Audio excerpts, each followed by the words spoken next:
Hey everyone, what's up? This is the Anonymous Coder and you're watching Let's Learn Frontend. In the last video we learned about developer tools that browsers give us for debugging, performance, benchmarking and a lot of other things.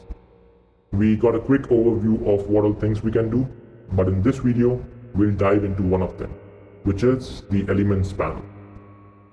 So let's begin, shall we? Okay.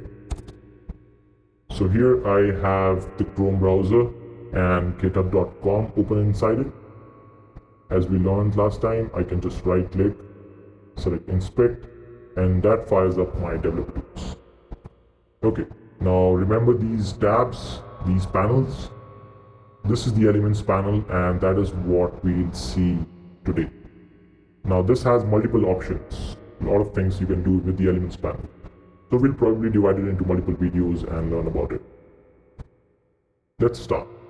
So the first thing that you'll notice is Elements panel has a lot of HTML elements which are rendered as visual elements on the left side. And when you hover upon any of the elements on the right side in the Elements panel, the corresponding visual element gets highlighted. And also there's a tooltip you can see which shows some information.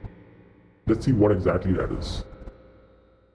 So for example, right now I am hovering over a div element and it has some attributes. If you see on the left side, it's highlighted here. It also shows me a tooltip. Now what exactly is that tooltip showing us? What I'm hovering is a div tag, which shows up in the tooltip as well. Then it also shows the IDs and the class attributes on the hovered element. So in this case, I have 3 classes and they show up in the tooltip. And then it also shows the dimension of the element you're hovering, which is 919 by 662. Okay, so that's some basic information we can straight away get while hovering the elements. Next, what you can do is you can select any element in the right side, the right panel. And when you select an element, you can inspect it. You can check out what all styles it has, what all computed styles it has, event listeners, and many more things. We'll get back to them. But let's see how you can select an element. So the first way, a very intuitive way, is to click on any element in the Elements panel. So right now I click this element and I have selected it. And when I select it, you can notice the styles panel completely changes according to the selected element. So if I were to select this element, you can see the context changes and now I can see the styles of this element which is selected. So clicking is one way of selecting. What else? You can click on any element and then you can use your arrow keys to just navigate through them. Pressing the down keys keeps going in the hierarchy, and up key you can go back. And you see this element, it's collapsed right now. This icon shows that it has many more elements inside it. While I have this selected, I can press the right arrow key to open it up, and now I can see the elements inside it, and I can go as deep as possible. Now there's one more way by which you can select an element. Let's suppose there's an element which you can't seem to find on the page. You can't seem to find it in the Elements panel as well. But you know that it has maybe an ID attribute or a class or maybe a set of classes. That can help you select that element. How? You go in the Elements panel, hit Command F, and that will bring up a search path. Here you can type any string, selector or XPath. It just searches through it. For example, if I hit COL, it matches any element which has the COL text inside it in form of anything. I can also use a CSS selector here. How does that work? Let's see. Here's an element, for example, which we want to target. As you can see, it has a class called Jumbotron quote lines. Now I can use a CSS selector like so, Jumbotron-quote lines. And notice as soon as I type it and it matches any element in the Elements panel, it gets selected. You can see it highlighted as P. This is the element which we want to target, and we could find it using the CSS selector. Pretty nice, huh? Okay, so these are all the ways by which you can select a particular element. Now we have a target element selected which we want to work upon. What can you do next in the Elements panel? So while you have an element selected, one thing you'll notice is it shows this thing, equal to $0. What exactly is this? When we hover it, it reads as use $0 in the console to refer to this element. Let's see what exactly this is. If you go in the console, like I showed in the last video, you can run any JavaScript on the page right here from the console.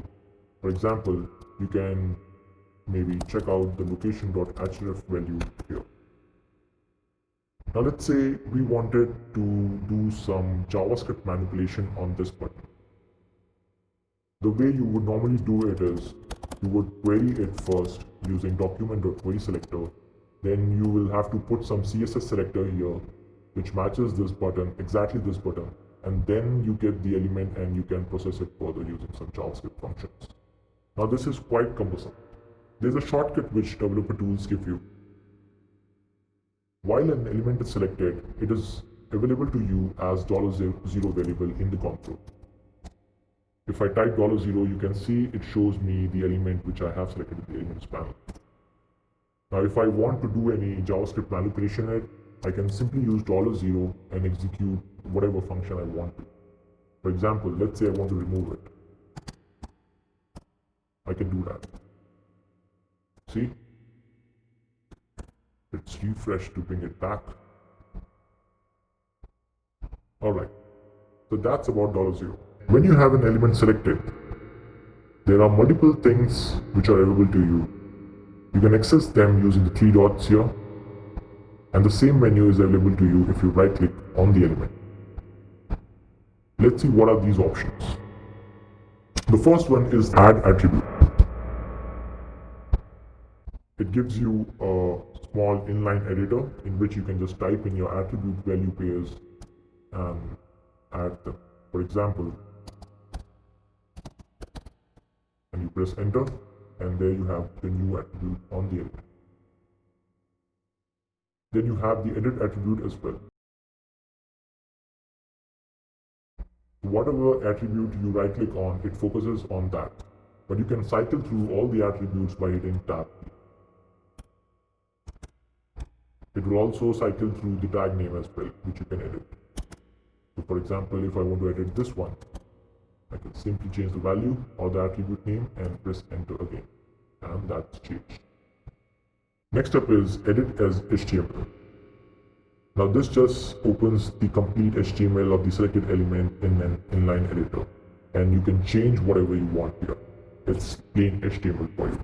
So while you're editing the HTML, you have to press Command Enter to exit this inline editor, because pressing enter is a valid thing you can do while editing HTML. What next? You can delete this HTML. And bam. One nice thing you can do in the developer tools is you can hit Command Z to undo things. See? We got the button back. Next is the copy function. Now copy has a lot of options inside it. Let's see what you can do with it. So if I cut this element, you'll see it shows up as highlighted because it is cut now and in the memory for us to paste anywhere. Now I could go on any target element where I want to paste it and it will paste it inside it. For example, if I paste on this div, notice it gets pasted at the end of the element where I pasted. Now I can undo and get back the button. Let's get the button back. What next? We have the copy element. Now it's similar to the cut element option, but now you can paste it and the original element stays where it is. You paste a copy. Get back to the original element. Then you have the copy outer HTML. This basically just copies the complete HTML of the selected element. If I go in console and paste, you can see the complete HTML was copied onto my clipboard.